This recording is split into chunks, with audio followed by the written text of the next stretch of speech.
역사적인 도시 광주 아닙니까? 세계 유네스코에도 올라있는 광주 민주화 운동, 또 민주인권 평화의 도시 그 광주. 광주에서 대권 후보 한 명 없다는 게 참 안타까웠고, 그동안 정말 역사적으로 많은 한을 겪은 호남에 자존심을 세우기 위해서 제가 이번에 출마를 했습니다. 유일한 호남의 후보로 출마를 했고, 또 나름대로 대한민국 중에서도 광주 호남이 중심이 될 수 있는 한반도에 또 동방의 예루살렘을 만들기 위해서 선거운동 열심히 하던 중에 어저께 강남 역삼동의 GS 빌딩 1층에서 미래산업 성장과 일자리 창출을 위한 대권 후보 초청 간담회가 있다고 해서 어저께 2시경에 아는 그 언론사 대표님하고 같이 참여를 했습니다. 그래서 1층 홀에 도착해서 들어가는 데까지는 아무 이상이 없었습니다. 정문에서 그 제재하지도 않고, 그래서 홀까지 들어가서 이제 보니까 한 300명 정도 그 종사자들하고 사회자하고 토론회를 하고 있더라고요. 근데 보니까 마치 그 행사장이 문재인 후보가 주최를 해가지고 한 것처럼 모든 프랑카드나 이런 게 문재인 후보만 있고 다른 사람들은 언급이 전혀 안 돼 있었습니다. 그렇더라도 뭐 그럴 수 있겠다 싶어서 저는 그저 참관만 이렇게 가만히 서서 하고 있는데, 어떤 분이 다가오더니 문재인 후보의 안전과장이라고 그러면서 여기 왜 오셨냐고. 그래서 저는 아니 대권 후보 초청 토론회니까 당연히 올 수 있는 거 아니냐, 잠깐만 보고 가겠다, 뭐 자리를 내달라는 것도 아니고 그랬는데, 또 주최 측의 사람이라고 같이 오더니 안 됩니다, 여기는 보시면 안 되고 나가 주십시오.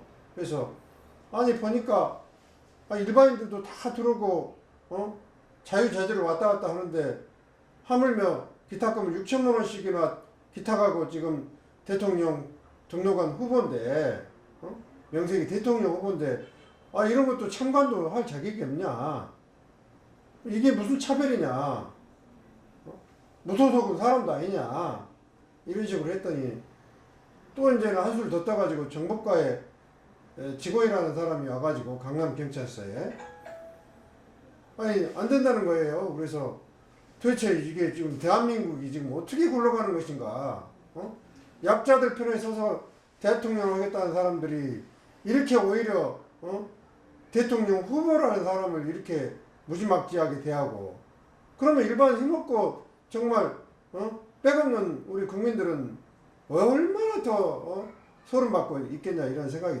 들었습니다. 그런데 막무가내로 갑자기 저를 넘어뜨리더니 그냥 한 10명이 순식간에 잡아 끌고 그냥 막 내동댕이 치면서 나가는 거예요, 같이. 그래서 제가 그랬죠.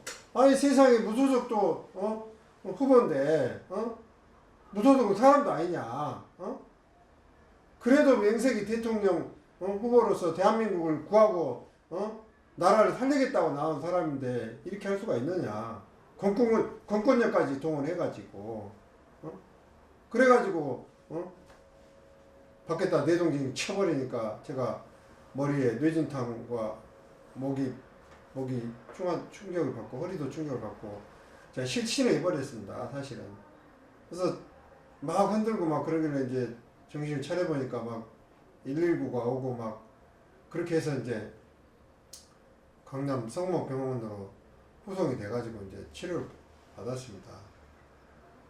참 대한민국이 있을 수 없는 일이 일어났습니다. 지금 불과 얼마 전만 해도 최순실 농단으로 해가지고 얼마나 우리 대한민국 사람들을 슬프게 했습니까?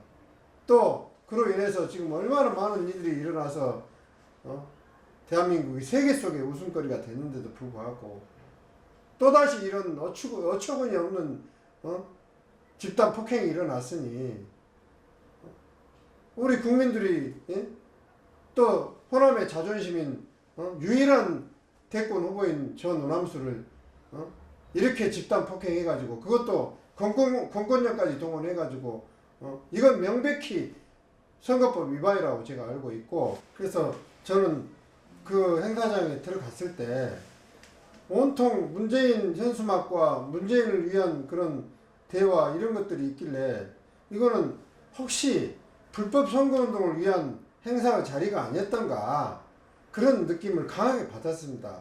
그래서 또 한편으로는 우리 옆에 이제 언론사 대표님도 그런 얘기를 하시더만요. 이건 불법 선거운동일 수도 있으니 꼭 참관을 하고 가야 된다. 왜냐하면은 대권 후보 초청 토론회라는 것은 최소한 2명 이상의 후보자를 초대를 해가지고 합리적이고 공정하게 토론을 해야 그게 선거법에 저촉이 안 되는 걸로 제가 알고 있는데 이렇게 한 사람의 후보만 참석을 시켜가지고 어떤 불법적인 선거운동을 하려고 그러는지 강한 의심을 제가 받았습니다. 또한 제가 그 토론에 있다고 해서 광주에서 4시간 이상을 차를 몰고 가가지고 안 왔으면 모르겠지만 그 장소에 참석을 한 대권 후보면 당연히 같이 토론을 할 수 있도록 한다든가 토론을 같이 못한다면 최소한 참관이라도 하게 했어야 되는데 이렇게 집단 폭행을 저지른 것은 분명히 선거법 위반을 하려고 했지 않는가 그런 의심이 듭니다. 그래서 저는 단호하게 이번 일에 대해서 문재인 후보가 사과를 공개적으로 해야 되고 다시는 재발하지 않겠다는 확약을 해야 됩니다. 그리고 저는 그렇지 않는다면 중앙선관위에 공식으로 고발장을 제출하고 대검찰청에 이번 일에 관련된 불법 집단 폭행에 관련된 사람들에 대해서 전반적으로 수사를 의뢰할 계획입니다. 그리고 저는 특히나 오늘 정식 후보 등록을 하려고 했습니다. 그런데 갑자기 당한 집단 폭행 때문에 정신도 지금 제정신이 아니고 앞으로 엄청난 정신적 충격 때문에 힘들 것 같은 느낌이 많이 듭니다.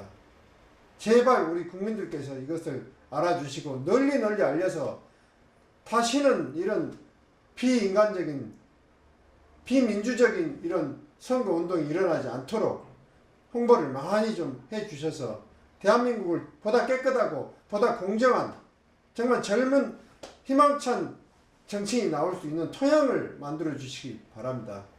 네, 환자분은 전날 오후에 상해에 가셔가지고 강남 성모병원에서 CT장을 찍고 저희 병원에서 엑스레이 검사하신 분이고요. 일단 엑스레이랑 CT장 특별한 문제는 없는데 뇌진탕 증상이 좀 있어가지고 수요일 정도 충분히 경호관찰이 필요한 환자로 보입니다.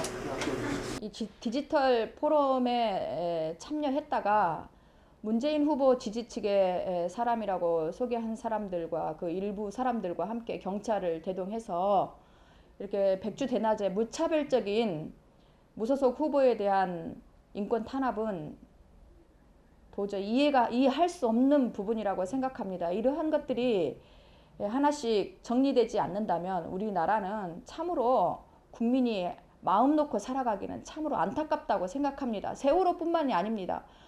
이 아픔의 문제들이 하나하나 드러나고 진실이 드러나서 진실로 우리나라가 그 누가 봐도 이러한 부분에서만큼은 떳떳하고 자신 있는 그러한 선거, 선의의 선거 경쟁이 일어나야 된다고 생각합니다.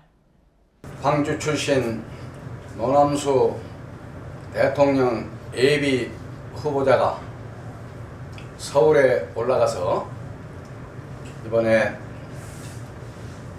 민주당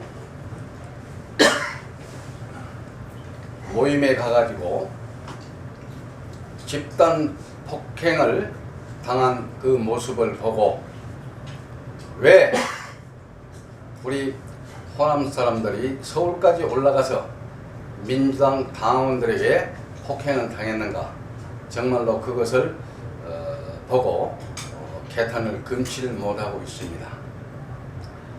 그 동영상을 보니까 얼마나 많이 맞았던지 목을 칭칭 동여매고 있는 모습을 봤을 적에 우리 호남 사람들이 왜 부산 사람들에게 당해야만 하는가, 왜 차별을 받아야만 하는가. 앞으로 우리 호남 사람들은 그런 점에 대해서 앞으로 관심을 가져야 될 겁니다. 지금으로부터 약 57년 전의 그와 비슷한 사건이 광주에서 일어났을 뿐만 아니라 또한 광주 출신 무소속 후보가 집단 폭행을 당했다는 이 사실은 우리가 간과해서는 아니 될 것입니다. 거기에는 분명코 많은 경찰관들이나 이런 사람들이 있었을 텐데 왜 못 말리고 집단 폭행하도록 방치를 했는가? 이것 또한 경찰 당국 책임을 면할 길이 없으라고 봅니다. 노남소란 예비 후보가 민주당 세력에 의해서 집단 폭행을 당해가지고 오늘날 몸을 가누지 못하고 입원했다는 그 사실을 알고 정말로 광주 시민 한 사람으로서 국민 한 사람으로서 분노를 금치를 못하겠습니다. 전략 포럼 행사가 있었잖아요. 네? 뭐 참석하시면서 네? 근데 같은 대선 후보 무소속 노남수 후보가 참석을 하려고 했었잖아요. 근데 잘 이제 모르겠어요. 저는 현장에 계신 게 네. 아닌가요?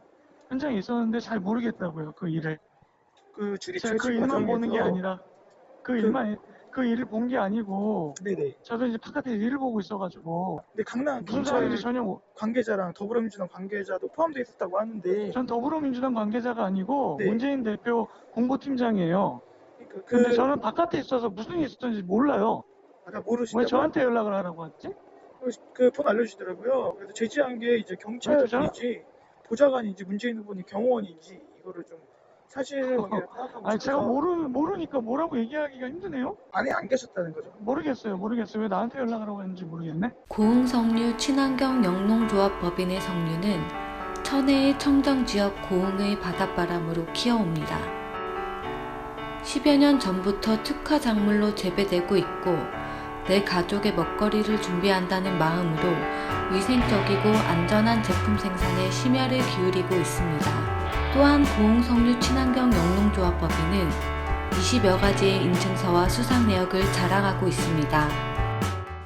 안녕하세요. 고흥석류 친환경 영농조합법인 대표 손용혜입니다. 저희 법인은 천혜의 청정지역인 고흥에서 300여 농가가 출자로 만들어진 조합입니다. 석류는 알대 식물이어서 재배에 어려움이 많지만 천혜의 청정지역인 고흥에서 11년 전부터 특화 작물로 재배하고 있습니다. 공산 석류를 유통 판매함으로써 농가 소득 증대에 기할 뿐 아니라 고흥군의 대표 특산물로 고흥군과 석류를 함께 널리 알리는 중요한 역할을 하고 있습니다. 고흥석류 친환경 영농조합법인은 HACCP 인증업체로서 원료관리, 생산, 보관, 유통의 모든 과정을 꼼꼼히 관리함으로써 건강하고 안전한 제품을 생산합니다. 주식회사 드림에이스는 부동산 임대 중개업종 기업으로 부동산 매매 분양업을 기도로 시작하고 기도로 마치는 기업 드림에이스입니다. 부동산 중개업의 선두주자 드림에이스.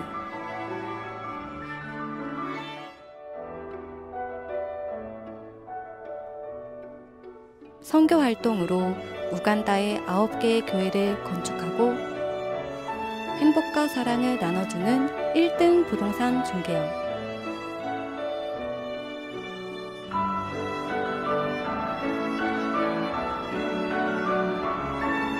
꿈을 꾸면 이루어진다는 신념으로 일하는 드림에이스.